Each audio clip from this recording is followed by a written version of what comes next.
Can I play? Can you? He's charming, seductive, deadly. Police say he's a predator who stalks young women. A serial killer. It's your fault! I want you to get up. Your fault! Who will kill again. All right, come on. Tonight, you can help stop him. He's a lady killer, the most wanted man in America.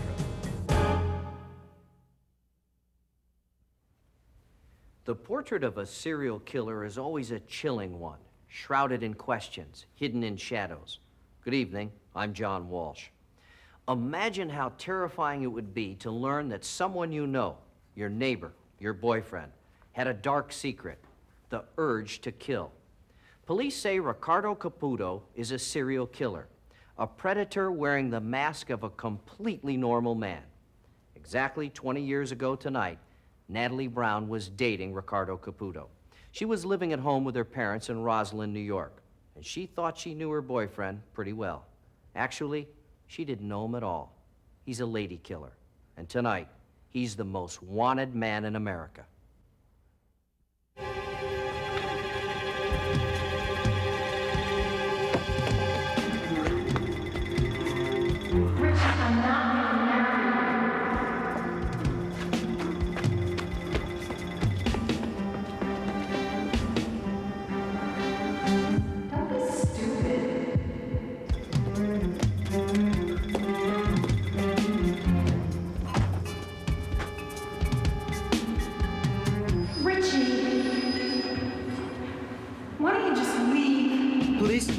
Police? I think I killed her. Wait! No! I killed Natalie. I killed her. A judge declared Ricardo Caputo incompetent to stand trial for the murder of Natalie Brown. He was committed to a maximum security hospital for the criminally insane. Caputo waited 2 years to make his move and found his opportunity the day a new psychologist was assigned to his case. Hi, Ricardo? I'm Judy Becker. I'm taking over as your new therapist. Would you like to tell me why you're here? Ricardo, is there anything you'd like to tell me about yourself or your family? Okay. Let's talk about Natalie. Why do you think you killed Natalie? She talks to me sometimes. Did you know that? Sometimes she comes here to see me. Sometimes she's just... Natalie.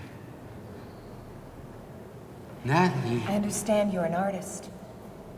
I'm the best. I'm the best artist in the world. He, as many other serial murderers, are excellent judges of people's real character. They are hunters, and so they're able to spot certain aspects of the personalities of an intended victim. He put me in the hospital 5 times. He wanted to destroy me. Why would your father want to do that? He's not my real father. He married my mother after my real father died. I understand. In this case, the patient takes over the doctor. The doctor, of course, is very, very intelligent, however, not intelligent in the ways of to defend herself against a dynamic personality like Caputo. These are great, Richie. For you. I had to, do it from memory, but... It's wonderful, thank you. I just wish that, we'd be together, alone,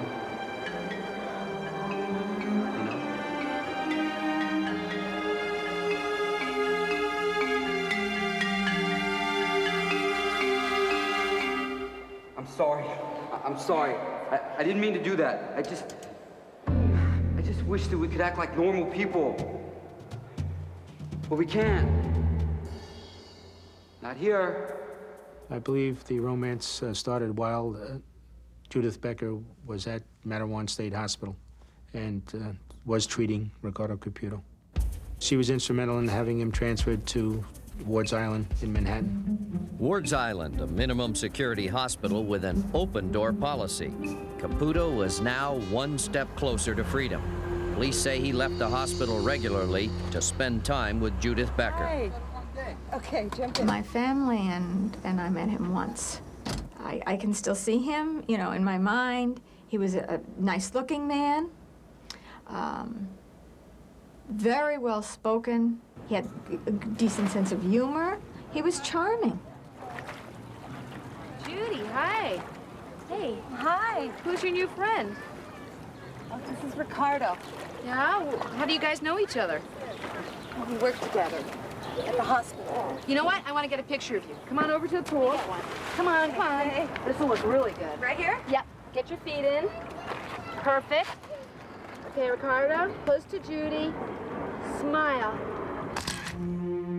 This photograph of the real Ricardo Caputo was taken at the Connecticut home of Judith's parents. My sister, being a psychologist, she should have known better.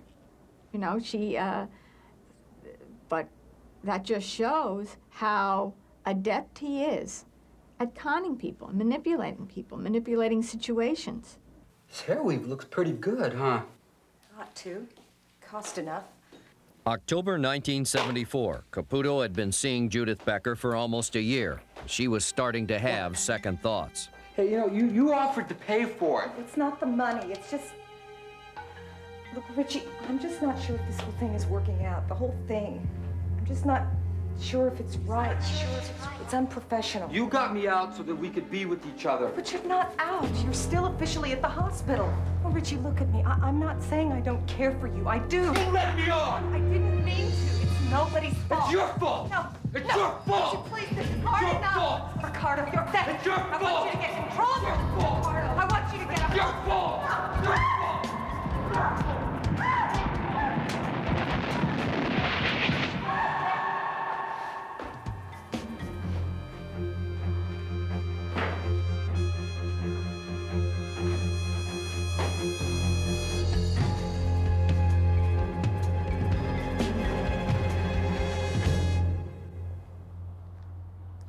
Worried because they hadn't heard from their daughter, Judith Becker's parents drove to her apartment.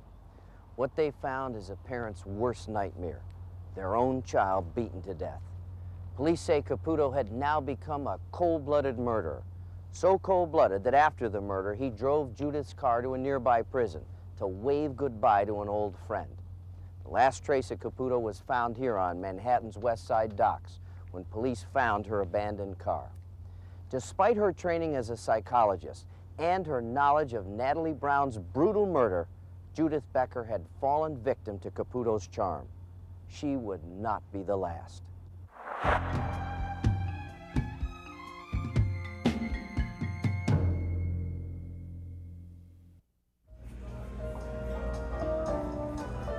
San Francisco, November 1974, just weeks after the murder of Judith Becker.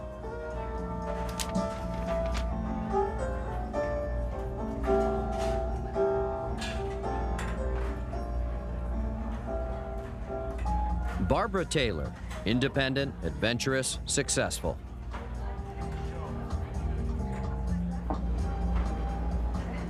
Excuse me. Are you drawing me? I'm sorry. I did not mean to disturb you. I'll tear it off. No, don't. May I see it?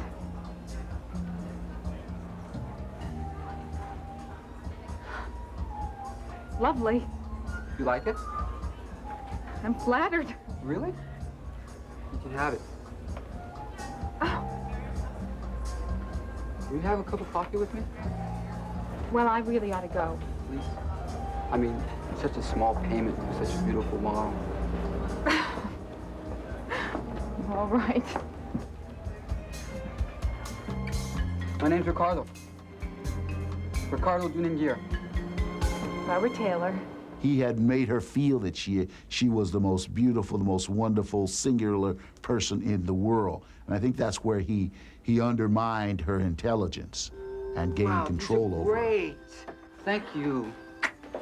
My father used to take me hiking all the time when I was a kid. Oh, yes. Barbara tells me you're from Argentina. Yeah, Mendoza. That's ranch land, isn't it? Yeah. My father has a cattle company there. I'm here on family business. I suspect she realized at some point that this was a ripoff, that this guy was not genuine, that he did not have any good intentions toward her other than using her. Yeah, he's sweet, but he's costing me a fortune. Are you kidding? I pay for everything. He even asked me to marry him.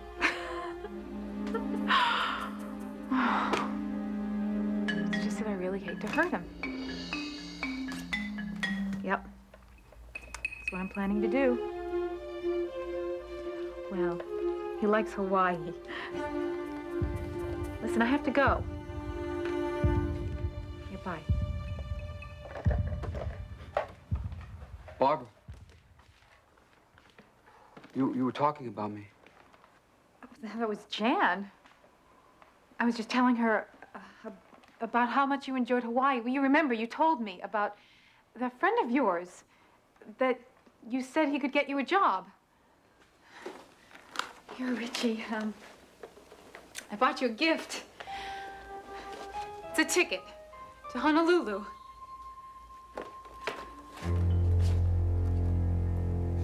There's only one.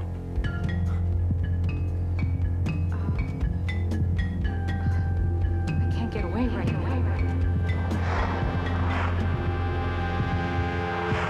Okay. Hawaii. Honolulu. Police say Caputo was on the hunt again. Can I play? I don't know. Can you?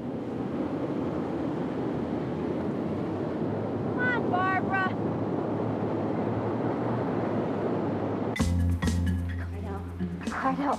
Ricardo, stop.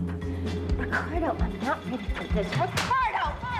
Tell me what you're ready for, Barbara! The Hawaii incident, we felt, was a part of his personality. And the young woman that he was with may have been very lucky. And now that I know more about Caputo, she was very lucky that he didn't kill her. San Francisco, a few days later. Richie. You happy to see me? Well, I mean, yes, of course. It's just that I wasn't expecting you.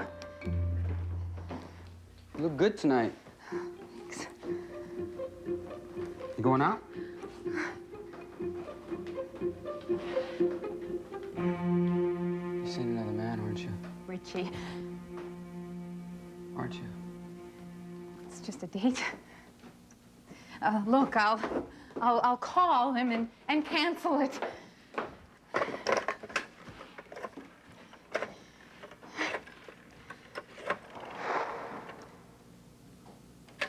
Call tomorrow.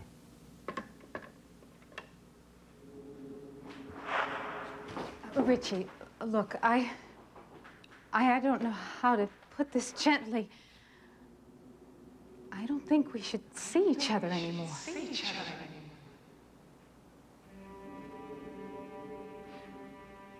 I came all the way back here just to see you, Barbara.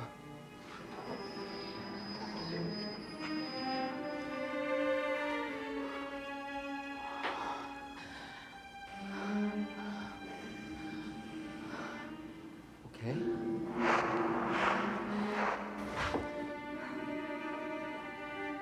Just one more time. Richie, I can't.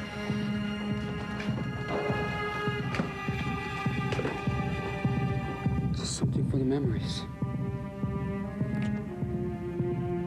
Okay? And I promise, you'll never see me again.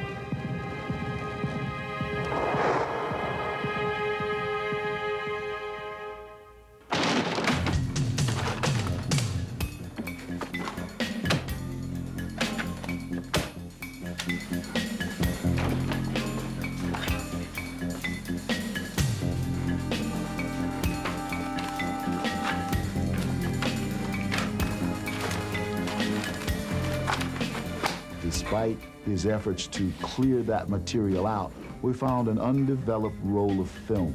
On the film were vacation pictures. We were pretty sure that he was our man.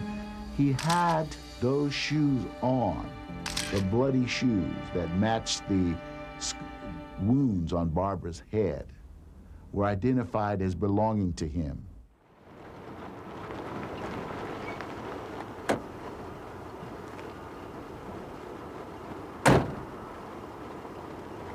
While Barbara's parents struggled with the nightmare of her murder, Caputo ran. He knew that if he got into Mexico, police would never find him.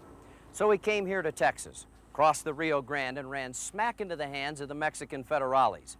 They turned him over to U.S. immigration. So while homicide detectives in California and New York were hunting for Caputo, he was already in custody right here in El Paso, under the alias Ricardo Diaz. Come right on, sir. Clean your hand. That's good enough. What are you doing? Taking a few prints here on you. I think we should see each other. Stop it! Ricardo! Just not sure if it's right. How you doing? You think I could get some aspirin? I got a really bad headache. Sure.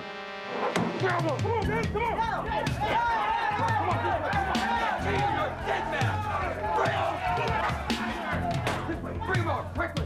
Maybe you back down! Let's go! Move it! No! Move it! Open the gate! Put that phone down! Open the gate, open it, kill him, man! He's gonna be, for God's sake, open the gate! That man was crazy enough at that time to do what he intended to do, and I figured that no, if they don't open the gate, this is it. This is the end. Oh, come on! Get to the door! They overpowered the other detention officers and got a hold of some weapons that we had on our safe, and most of the aliens' money was also in the safe.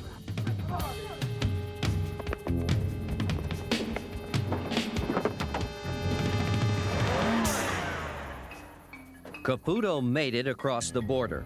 Using the stolen cash and a new identity, he headed for Mexico City.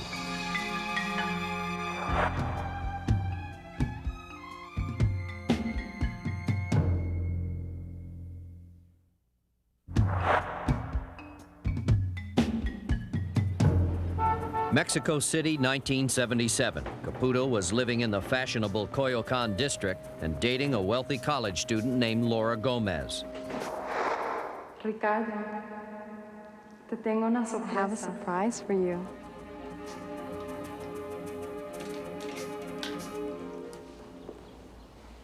Fui con el doctor ahora. I went to the doctor today. Me dijo que estoy esperando. He said we're gonna have a baby.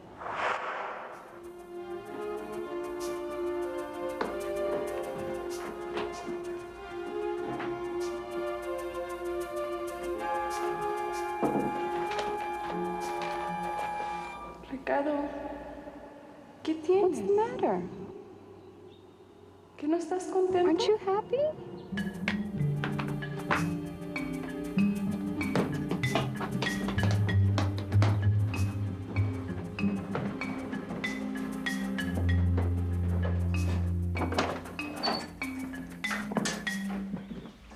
Laura Gomez was tortured, then beaten to death. Police say Caputo hid out for 4 days after the murder, then managed to get a plane ticket back to the U.S. The crime was so shocking, the press called him the Jackal of Coyoacan. Caputo vanished without a trace. But in the summer of 1983, here in New York, a 62-year-old writer named Jacqueline Bernard was found mysteriously murdered in her apartment. Her friends knew she'd been dating a younger man, but no one had met him. Police had no clues, no suspects. But 2 years later, an anonymous caller said someone had bragged to him about the killing. He said that man was Ricardo Caputo. Although he's never been charged, he's still the prime suspect in the murder.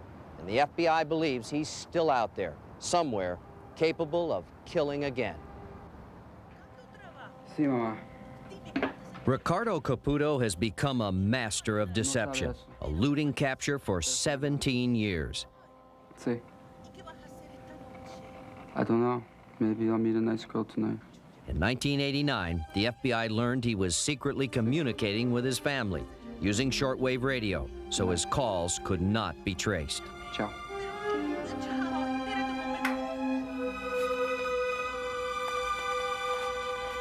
Wherever he is in this world, he is potentially going to kill again and again and again.